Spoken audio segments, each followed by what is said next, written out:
अस्सलाम वालेकुम नाज़रीन, मेरा नाम अली हैदर है। आपका शुक्रगुज़ार हूँ कि आपने वीडियो देखने के लिए वक्त निकाला। मेरे पास आपकी रूह को, आपके दिल को, आपके जहन को सुकून देने वाली ख़बरें हैं। लबनान इसराइल जंग और ईरान इसराइल जंग के हवाले से कमाल की ख़बरें मेरे पास मौजूद हैं। नाज़रीन, आज एक एडवेंचर करने की कोशिश की। देखिए मसला क्या है, शैतान का मसला क्या है। शैतान को ये पता होता है बार बार कि वो हार जाएगा, लेकिन उसके बावजूद भी वो शैतानी करने से बाज नहीं आता। और this is exactly what Israel doing. Israel के साथ ईरान ने क्या किया आपके सामने है, लेकिन इसके बावजूद आज इसराइल ने एक बड़ी अजीबोगरीब कोशिश की। इसराइल ने अपनी ग्राउंड फोर्सेस, अपने दस्ती फौजी जो होते हैं, वो उसने लबनान में घुसाने की कोशिश की। 40 के करीब फौजी का दस्ता जो है वो लबनान में घुसा। यानी ये वो दस्ता था जिसने जाके पहले देखना था कि सब क्लियर है, फिर पीछे से मजीद फौजी दस्तों ने आना था, इन्वेड करना था। 40 फौजी घुसे अंदर और 40 के 40 मारे गए।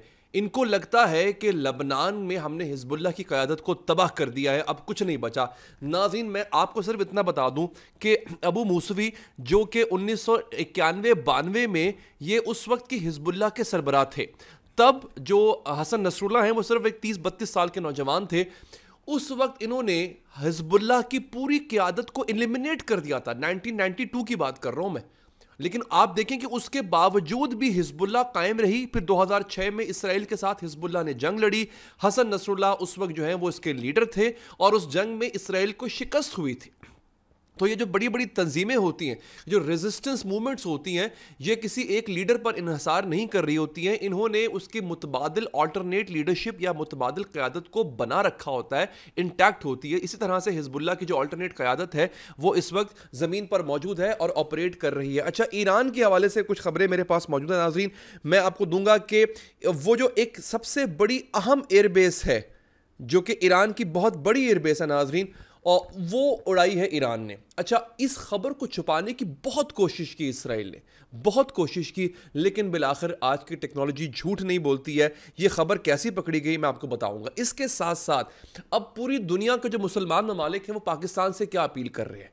वो शाहीन जो मिसाइल है पाकिस्तान का, शाहीन 3, उसके हवाले से क्या बात कर रहे हैं कि शाहीन 3 जो है, अगर वो हमारे पास हो, पाकिस्तान का मिसाइल है शाहीन 3, जो कि कहते हैं कि 12 मिनट के अंदर वो पाकिस्तान से इजराइल पहुंच सकता है। और ये बैलिस्टिक मिसाइल है और एक ऐसा मिसाइल है जो न्यूक्लियर वॉरहेड ले जाने की सलाहियत रखता है। तो सोशल मीडिया इस वक्त भरा हुआ है। अपील की जा रही है कि अगर ईरान अपने बैलिस्टिक मिसाइल का हमला कर सकता है तो पाकिस्तान के पास तो मजीद बेहतर सोफिस्टिकेटेड मिसाइल्स हैं, वो ये काम क्यों नहीं कर सकता है।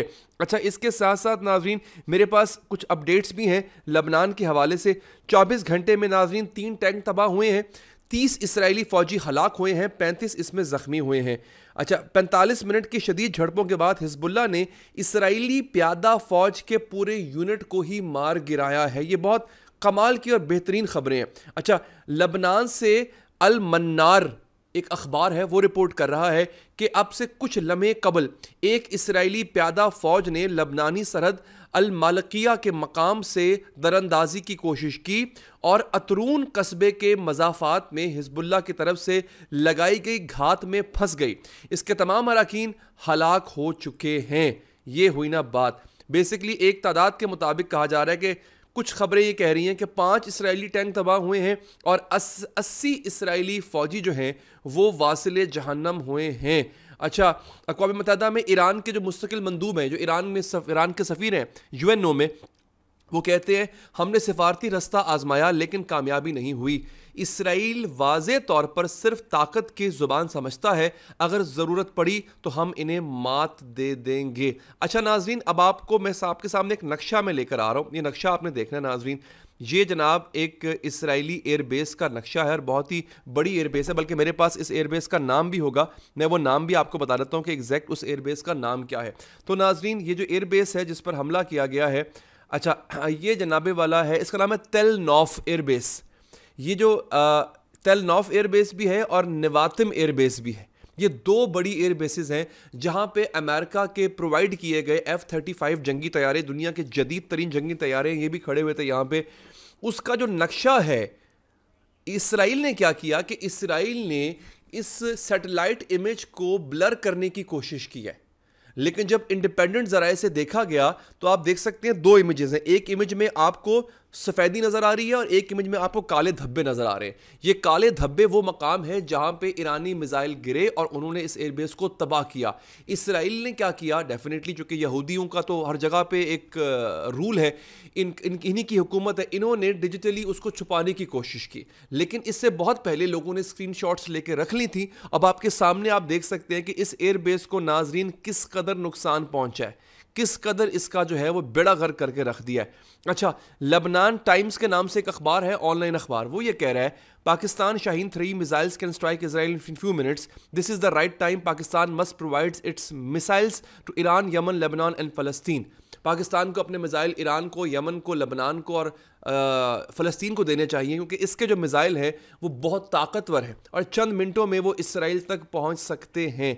तो नाजरीन, ये एक बहुत ही यूँ कह लें कि एक बड़ी जो है वो डेवलपमेंट है। अच्छा, आपको एक और डेवलपमेंट बता दूं दोस्तों, लबनान के जो फॉरेन मिनिस्टर हैं उनका बयान सामने आया है। उन्होंने कहा है कि जो हिजबुल्लाह थी वो हसन नसरुल्लाह की शहादत से चंद घंटे पहले वो सीज फायर पर यानी जंग बंदी पर आमादा हो गई थी। इसके बावजूद हिजबुल्लाह के हेडक्वार्टर को निशाना बनाया गया, हसन नसरुल्लाह को शहीद किया गया। इसका मतलब यह है नाजरीन कि इसराइल शुरू दिन से जंग चाहता था, वो जंग के दरपे था, वो जंग ही करना चाहता था। तो नाजरीन, ये है एक बहुत बहुत अहम और बहुत बड़ी अपडेट नाजरीन जो मैंने आप तक पहुंचा दी है। अच्छा जनाब, एक बात बता दूं आपको, सिर्फ उन लोगों के लिए जिन्होंने मेरा चैनल पहले सब्सक्राइब नहीं किया, दोस्तों ये जो जंग है ये ख़त्म नहीं होगी। ईरान ने एक दोबारा हमला करेगा, ईरान ने अब बदला लेना है और बार बार लेना है, और इसराइल भी ईरान पर हमला कर सकता है किसी भी वक्त। इस जंग के हवाले से अपडेट अगर आप जानना चाहते हैं तो चैनल को लाजमी सब्सक्राइब कीजिए, क्योंकि बहुत ज़रूरी है। मेन स्ट्रीम मीडिया इस तरह की खबरों को कवर नहीं कर रहा होता, अगर कर भी रहा होता है तो वो कई चीज़ें आपसे छुपा जाता है। सोशल मीडिया, मेरा चैनल अगर आप देखें चैनल पर जाके तो मुसलसल 1 साल से 7 अक्टूबर को 1 साल मुकम्मल हो जाएगा, सिर्फ फ़लस्तीन की बात हो रही है। हम गज़ा के हवाले से खबरें दे रहे हैं, हम आलमी हालात के हवाले से नाज़रीन आप तक खबरें पहुँचा रहे हैं। इसके साथ साथ नाज़रीन, अगर आप वो वीडियोस देखना चाहते हैं कि जिस तरह से इस्राएली फ़ौजियों को जहन्नुम वासिल किया गया है, उन पर हमले की वीडियोस हैं, उनकी लाशों की वीडियोस मेरे ट्विटर अकाउंट पे मौजूद हैं। अगर आप नीचे लिंक पे, नीचे डिस्क्रिप्शन में लिंक पे क्लिक करेंगे तो ट्विटर अकाउंट आपको, मेरा एक्स अकाउंट मिल जाएगा, वहाँ पर जाके आप वो वीडियोज़ देख सकते हैं। अपना बहुत ख्याल रखिए, अल्लाह निगहबान।